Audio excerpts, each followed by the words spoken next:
একটি ডিম দিয়ে ঝটপট তৈরি করে ফেলুন মচমচে এই নাস্তার রেসিপি। খেতে অনেক বেশি সুস্বাদু এবং সামান্য উপকরণ দিয়ে এই নাস্তাটি বানানো যায়। আশা করি ভিডিওটি ভালো লাগবে। ভালো লাগলে একটি লাইক দিয়ে দেখা শুরু করবেন। এখন একটি বাটিতে নিয়ে নিচ্ছি 1.5 কাপ আটা। আপনারা চাইলে এখানে ময়দাও নিতে পারেন। হাফ টেবিল চামচ পরিমাণ লবণ এবং 2 চা চামচ পরিমাণ চিনি। চিনিটা আপনাদের স্বাদ অনুযায়ী। 1 টেবিল চা চামচ পরিমাণ ঘি।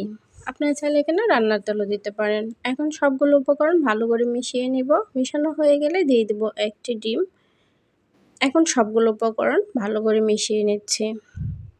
যখন ভালো করে মেশানো হয়ে যাবে তাতে দিয়ে দিব রুম টেম্পারেচারে থাকা পানি। এখানে অল্প পানি দিলেই হবে। এখন একটি ডো করে নিচ্ছি। এখনও যারা আমার চ্যানেলটি সাবস্ক্রাইব করেনি প্লিজ সাবস্ক্রাইব করে নিন। ডোটা একটু সময় নিয়ে মাখানোর চেষ্টা করবেন। এটা যত বেশি মাখাবেন তত ক্রিস্পি হবে। 5 মিনিটের মতো ডোটা ভালো করে মাখিয়ে নিয়েছি। এখন 15 মিনিটের জন্য রেস্টে রেখে দিব। উপরে একটু তেল বা ঘি নিয়ে মিশিয়ে দিবেন, তাহলে উপরেরটা শক্ত হয়ে যাবে না। 15 মিনিট পর ফিরে আসছি। 15 মিনিট পর ডোটা একদম পারফেক্টলি হয়ে গিয়েছে। এখন একটি বোর্ড নিয়ে নিচ্ছি। বোর্ডের মধ্যে একটি মাঝারি সাইজের রুটি বানিয়ে নিব। রুটিটা একদম পাতলা বা একদম মোটাও হবে না। এই নাস্তাটি একবার বানিয়ে দেখবেন, আশা করি সবার কাছে ভালো লাগবে। খেতে কিন্তু অনেক বেশি সুস্বাদু হয়। তো রুটিটা হয়ে গিয়েছে, দেখুন কতটুকু মোটা বা পাতলা হয়েছে। এর চেয়ে মোটা বা পাতলা করার কোনো প্রয়োজন নেই। এখন একটি চাকুর সাহায্যে চারপাশটা কেটে নেব। চারপাশটা যখন কাটা হয়ে যাবে মাঝখান থেকে লম্বা লম্বা করে নিমকি শেপ করে কেটে নেব। আপনারা দেখলে বুঝতে পারবেন আমি কেমন করে করছি। কাজটা কিন্তু অনেক বেশি সহজ।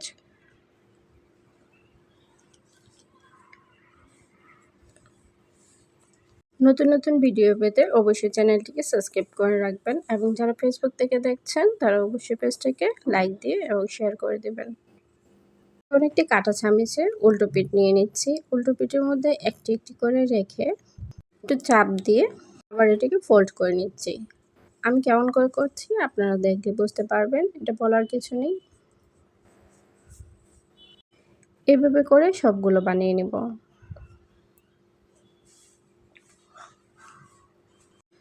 সবগুলো বানানো হয়ে গেলে একটি প্যানে দিয়ে দেব পর্যাপ্ত পরিমাণ রান্নার তেল। তেলটা যখন সামান্য গরম হবে এই পর্যায়ে দিয়ে দিব। একসাথে জমে গেলেও কোনো প্রবলেম নেই। যখন তেলটা হাই হিট গরম হয়ে যাবে সেই পর্যায়ে কিন্তু এমনিতেই খুলে যাবে। 2 মিনিটের মতো ভাজার পর দেখুন সবগুলো কিন্তু খুলে গিয়েছে আর অনেক বেশি ফুলেও গিয়েছে।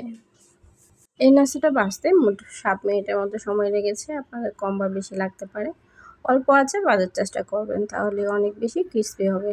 বেশি জাল দিলে ভিতরেরটা হবে না, ক্রিস্পিও হবে না।